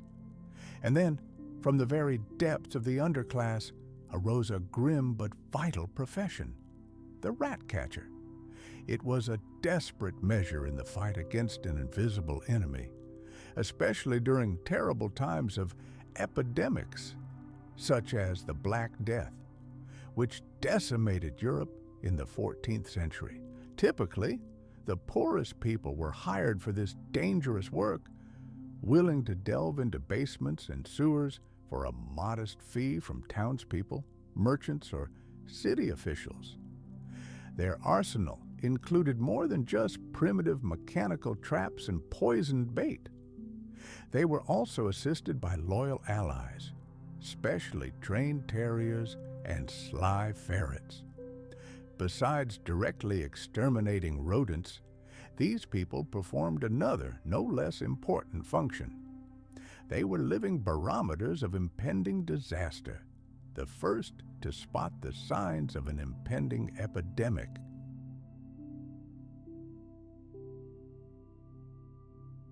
As industrialization dawned across Europe in the 19th century, the dark craft of solitary individuals began to evolve into a true science. The rat catcher profession became more organized, and entire pest control companies emerged. Old methods were replaced by new biological and chemical approaches. This evolution went hand in hand with breakthroughs in medicine, as humanity finally recognized the deadly connection between rats, fleas, and the plague.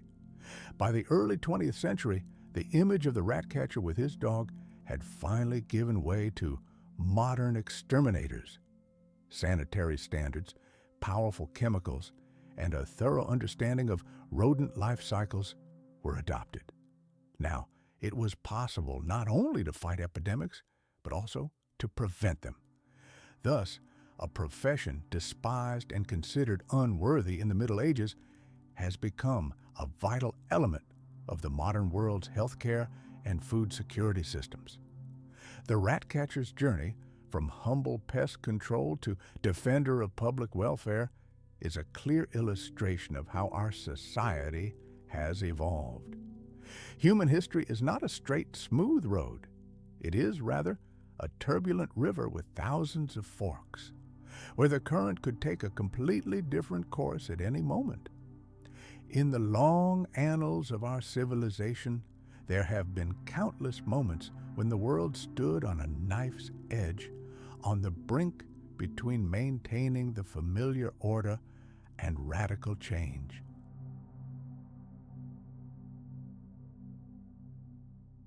Historical chronicles are replete with key moments that could have forever changed the map of the world, but by chance, they remained merely hypothetical. One of the most striking examples is July 20th, 1944. The air in the Führer's headquarters was charged with tension. Had the plot against Adolf Hitler succeeded, the Nazi regime could have collapsed long before the end of World War II. The political landscape of post-war Europe and the world would have been completely different. Or let's fast forward to 1918. The young Soviet state stands on the brink of collapse. An assassination attempt on Vladimir Lenin fails. This blunder allows him to remain at the helm and lay the foundations of the Soviet Union, defining the geopolitical order for the entire 20th century. Had the bullet been more accurate, the course of history might have taken an unimaginable turn. Perhaps the USSR would never have come into being, or would have emerged in a completely different form, and this, in turn, might have prevented Stalin's rise to power, avoiding the massive purges and global upheavals that followed. Here are the endless, snow-covered plains of Russia, 1812. The defeat of Napoleon's Grande Armée marks the beginning of the end of his empire. Had this war's outcome been different, 19th century Europe would have looked entirely different.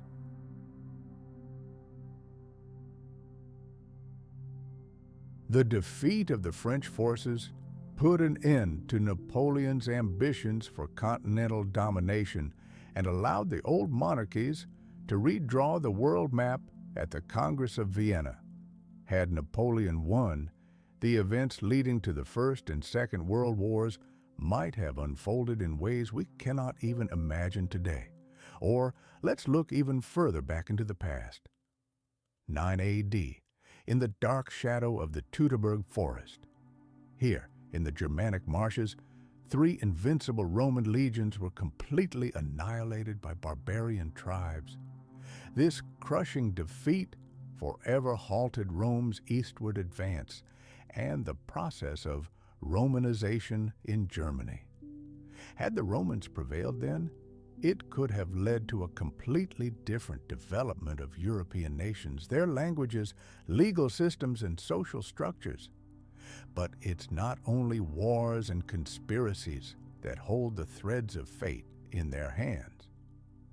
The Black Death, a plague pandemic that killed 1/3 of Europe's population in the 14th century, was another critical moment, triggering colossal socio-economic upheavals. Imagine if the death toll had been even higher, or the pandemic had lasted longer. It could have been enough to completely halt the development of the entire continent. The world's population distribution map could have looked completely different.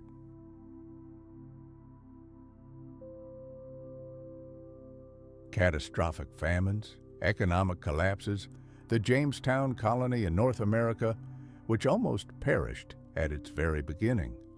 All these are examples of those subtle moments where history could have turned back the clock. Studying these events, which nearly changed our world, helps us better understand the profound role chance and coincidence play in the fate of humanity. Analyzing the past reveals the fragility and unpredictability of human progress. It underscores the enormous significance of individual decisions, the vagaries of climate, sudden illnesses, and sheer chance. And while all alternative scenarios remain mere conjecture, they compel researchers to gain a deeper understanding of the invisible forces that drive history forward on a global scale. For hundreds of thousands of years, Neanderthals reigned supreme in Europe and Western Asia. So, let's travel back 40,000 years to the harsh world of the Ice Age. On this ancient land, our ancestors, Homo sapiens, weren't the only intelligent hunters. Alongside them lived their powerful, stocky relatives, the Neanderthals. But then, like shadows, they faded into time, vanishing from the face of the planet. What caused their demise? The debate continues to this day, but recent discoveries are shedding light on this tragedy, and the answer appears to lie in deadly hunting technologies. Imagine two warriors, two hunters, standing on the threshold of a new era.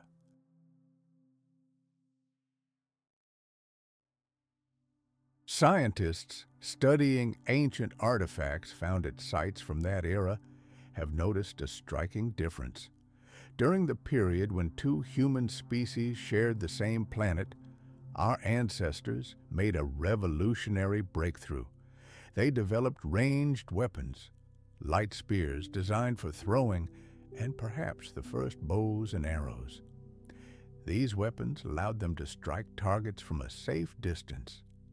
Neanderthals, on the other hand, remained true to their ancestral traditions. Their primary tool was heavy, short spears designed for powerful thrusting. To wield such weapons, one had to approach a mammoth or a cave bear closely, engaging in deadly close combat. Relying on incredible physical strength and courage, the advent of projectile weapons changed the rules of the game forever. For Homo sapiens, this was a true revolution. Hunting not only became more productive, but also significantly safer. This technological superiority strengthened their social groups, giving them a decisive advantage in defending their territories and in the struggle for the scarce resources of the Ice Age. When two human populations began competing for the same food and prime hunting grounds, the outcome was a foregone conclusion. New weapons enabled our ancestors to gradually but steadily displace Neanderthals from their ancestral lands, which ultimately led to the slow extinction of the species. Genetic analysis today reveals that tiny traces of Neanderthals still remain in our DNA.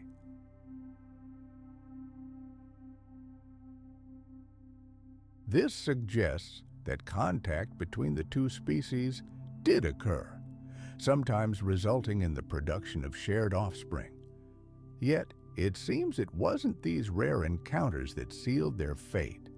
It was the technological gap, the superiority in hunting and combat strategies that had a far more devastating impact than any climate change or epidemic. This Stone Age arms race altered the very course of evolution and accelerated the extinction of an entire species of intelligent beings. Therefore, further study of ancient stone tools remains key to understanding this great drama of competition and survival among our distant ancestors. Now, let's travel from the Ice Age to the mysterious caves of Mexico, where one of the most enigmatic discoveries in the history of archaeology was made in the 1930s. Deep in an old mine, next to the remains of an ordinary man, a skull was discovered that was unlike anything ever seen before. This discovery, sent to the United States, captivated the minds of not only scientists, but also proponents of extraterrestrial contact theories for decades to come. The skull, soon dubbed the Star Child, was astonishing in its anomalous features. Imagine a disproportionately large cranium with a perfectly rounded crown, a huge protruding forehead, a completely flat base, and most bizarrely, a complete absence of frontal sinuses, the cavities that every human being has. Even the sutures connecting the skull bones looked unusual.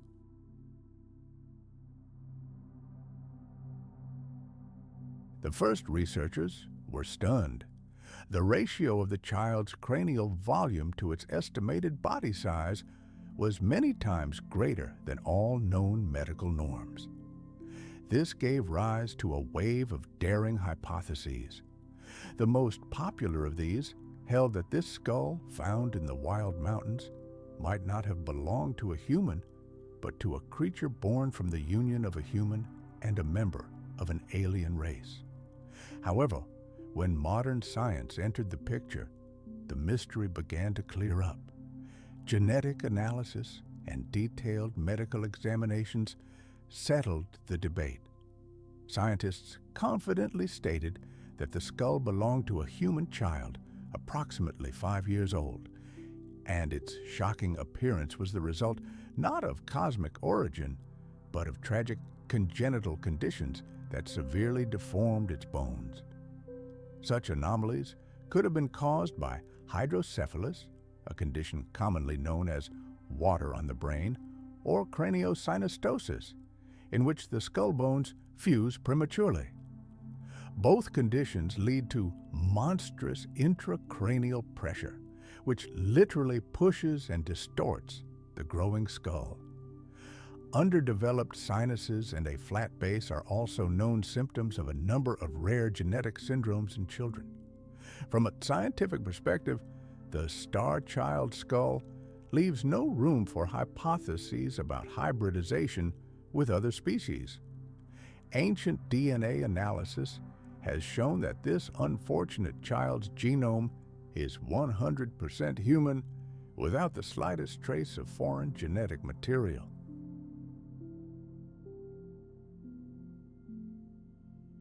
And yet, his story continues to captivate people around the world.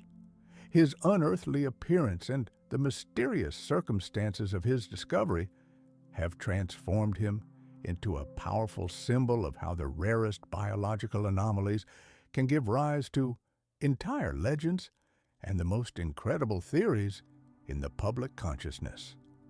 During the dark ages of medieval Europe, amidst the whirlwind of political intrigue and religious wars, a figure emerged whose name is still associated with something demonic: Baphomet. His story is inextricably linked with the tragic fate of the powerful Knights Templar. This mysterious name first appears in court records from the early 14th century.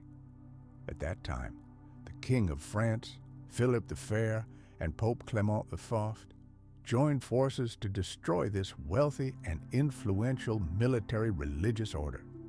Under brutal torture, some knights confessed to terrible sins, including the worship of an idol known as Baphomet. What kind of creature was this? Descriptions extracted under torture were vague and contradictory. Some said it had a human face, others that it was the head of a beast.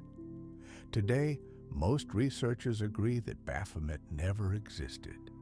Most likely, this name is simply a distortion of the Prophet Muhammad's name, beyond recognition by Europeans. During the Crusades, in an atmosphere of religious hatred and cultural misunderstanding, such distortions were commonplace.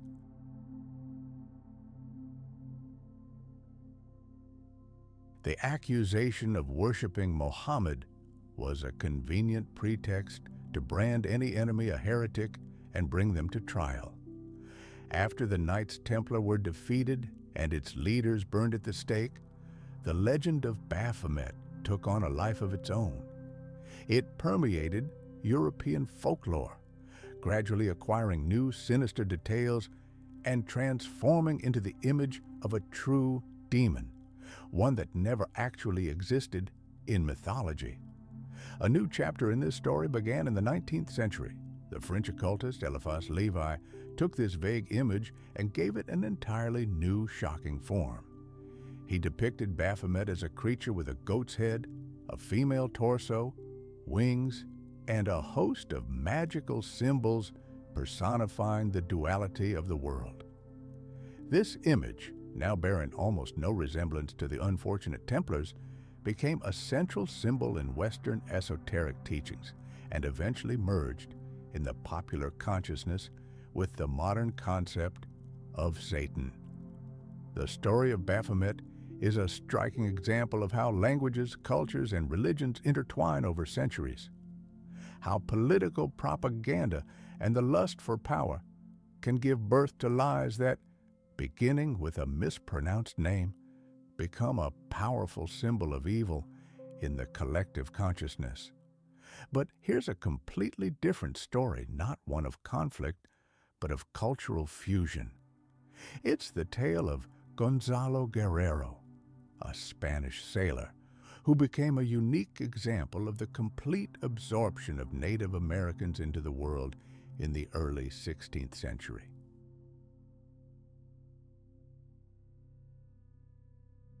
In 1515, his ship was wrecked off the coast of Yucatan, a territory that is now part of Mexico.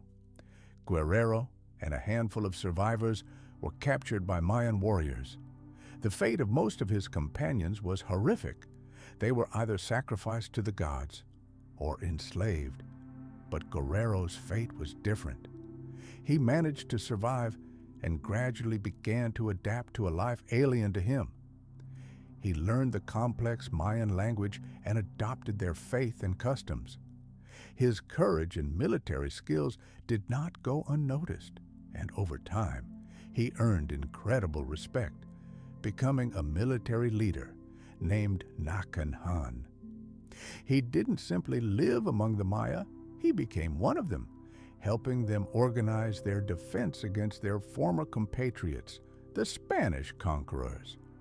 Guerrero married a Mayan noblewoman named Zasilha. She bore him 3 children who are considered the first mestizos, people with both Spanish and Native American blood.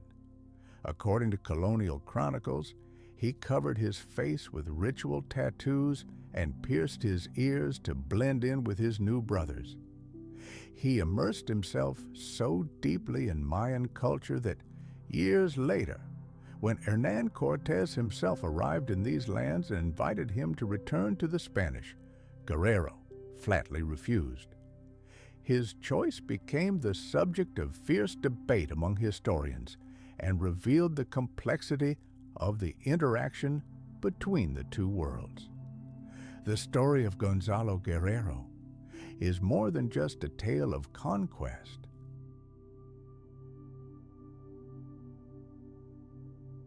It symbolizes the formation of mixed societies that played a key role in the future of Mesoamerica. It is an example of remarkable adaptation and hybridization that challenges conventional stereotypes about the encounter between Europe and the New World. Modern anthropologists see Guerrero's fate as one of the earliest manifestations of the genetic and cultural intermingling that created the modern nations of Central America. His legend is a vivid example of how flexible and yet resilient human identity can be in the face of great historical change. In the dim light of medieval laboratories, amid flasks of boiling liquids and ancient tomes, the search for the greatest secret, the philosopher's stone, has raged for centuries. This legend, closely linked to European alchemy, has its roots in ancient times. In ancient treatises, the philosopher's stone was described as more than just a physical object. It was a symbol of the highest knowledge, the key to understanding the very essence of matter and its transformation. The greatest minds of their time, such as Roger Bacon, Paracelsus, and even Sir Isaac Newton, were obsessed with its quest. Legend has it that this mysterious stone possessed 2 incredible powers. First, it could transform base metals like lead or copper into pure gold. Imagine what a dream that was for rulers and scholars.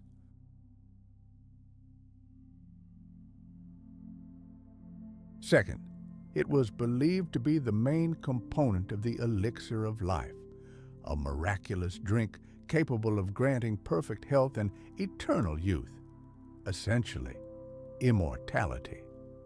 The very idea of the philosopher's stone was largely inspired by the philosophy of the ancient Greeks and their notions of material perfection. Alchemists believed that all substances in nature strive toward perfection, and gold is the ideal highest form of metal. They viewed the creation of the stone as a long and arduous process, requiring not only chemical and physical manipulation, but also a profound philosophical purification of the alchemist himself.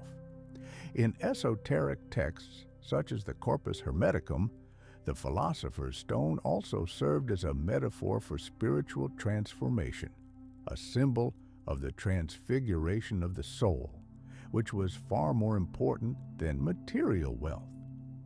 However, despite centuries of persistent searching and thousands of experiments, no scientific evidence confirming its actual existence has ever been found. Let's be honest. No philosopher's stone capable of turning lead into pure gold at the snap of a finger ever existed. It's nothing more than a beautiful myth, an ancient legend. And yet, the very idea of this incredible artifact became a powerful engine for human thought. Let's travel back in time for a moment and imagine the greatest minds of the Renaissance, from Francis Bacon to Isaac Newton himself. These titans of science were literally obsessed with this mysterious substance.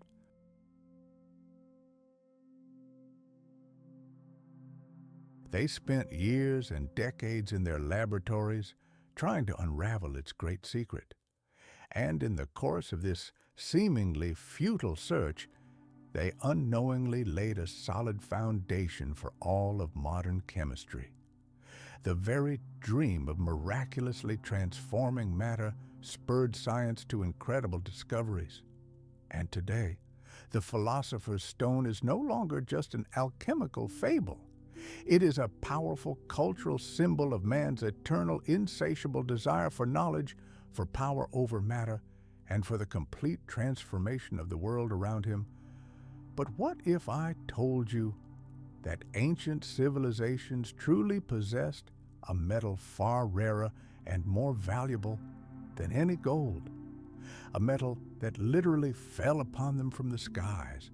Let's transport ourselves to the scorching sands of Egypt, beneath the merciless blazing sun, where archaeologists, century after century, have uncovered silent tombs and their age-old secrets. It was here, among the majestic sarcophagi and mummies of long-dead kings, that artifacts were found that baffled the scientific world for years. These were iron objects, crafted thousands of years before humanity even learned to smelt this metal from earthly ore. How was this possible? The answer came from the quiet of modern laboratories.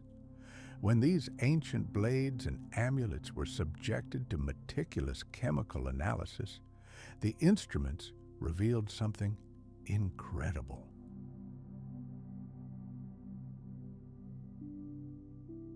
The nickel and cobalt content in their composition was literally off the charts, creating a unique chemical fingerprint that simply does not exist in terrestrial metals. It was the signature of the cosmos itself. Before the researchers lay irrefutable proof, thousands of years ago, the ancient Egyptians held meteoric iron in their hands, fragments of distant, lost worlds. And the most astonishing of these finds awaited its time in the sealed tomb of the young pharaoh Tutankhamun. Imagine for a moment the very moment when archaeologist Howard Carter first opened the tomb. Mountains of gold, glittering jewels, war chariots. And there, amid all this unimaginable splendor, rested atop the ruler's mummy. Its blade, completely untouched by rust in 3,500 years, was made not of gold or bronze, but of the metal of distant stars. But this was no coincidence. Other heavenly treasures rested alongside it, sacred amulets, exquisite jewelry, even tiny arrowheads and knife blades found in even more ancient tombs at Saqqara.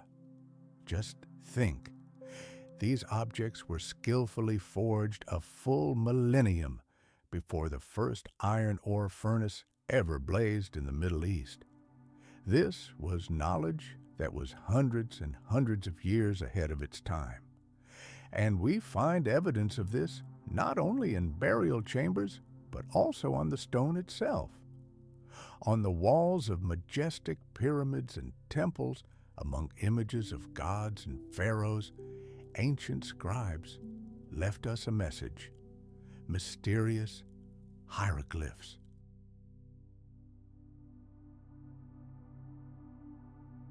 They wrote of Bia Ompet, iron from the sky.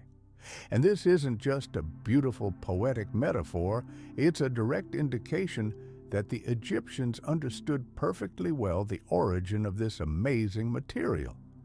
They saw the fiery trails of meteors cutting through the night sky, heard the roar of their fall somewhere far beyond the horizon, and sent entire expeditions in search of these heavenly messengers. For them, falling stars weren't just a beautiful spectacle, but a true divine gift that could be found, lifted from the earth, and transformed into a sacred artifact. They didn't simply find these fragments of space. They purposefully sought them out, collected them, and crafted them with the utmost reverence. Meteoric iron was revered as sacred in ancient Egypt. It was the metal of the gods, not men. It was never used to make plows for tilling the land or swords for ordinary soldiers. No, its purpose was far higher. From this heavenly metal, they crafted ritual blades, which, according to Egyptian belief, could open the gates to the afterlife. Amulets were forged from it, granting the pharaoh divine protection and eternal life. These were symbols of absolute power, unearthly might. Each such object was not just a thing, but a true bridge between the world of the living and the world of the gods. And here we face the most important and most difficult question. Where did they acquire such knowledge? This wasn't just a series of lucky finds.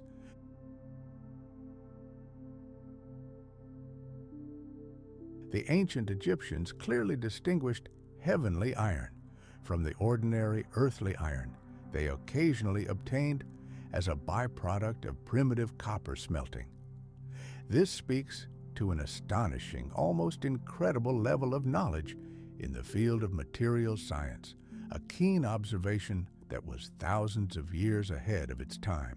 They didn't simply gaze at the night sky with awe. They studied it, understood it, and wove its gifts into the very fabric of their civilization, religion, ritual, and power. These discoveries force us today to completely re-examine the entire history of ancient Egyptian technology. We see a civilization where science and faith were inseparable, where astronomical observations led to technological breakthroughs, and a fallen star could become the ultimate symbol of a pharaoh's power. It was a time when the boundaries between the earthly and the heavenly worlds were so thin that they could be crossed with a blade forged from the very heart of an asteroid. Stories like these show how many incredible secrets our distant past still holds. What do you think of this heavenly metal of the pharaohs? Share your thoughts below in the comments. And be sure to subscribe, as many more exciting journeys into ancient times await us. See you soon.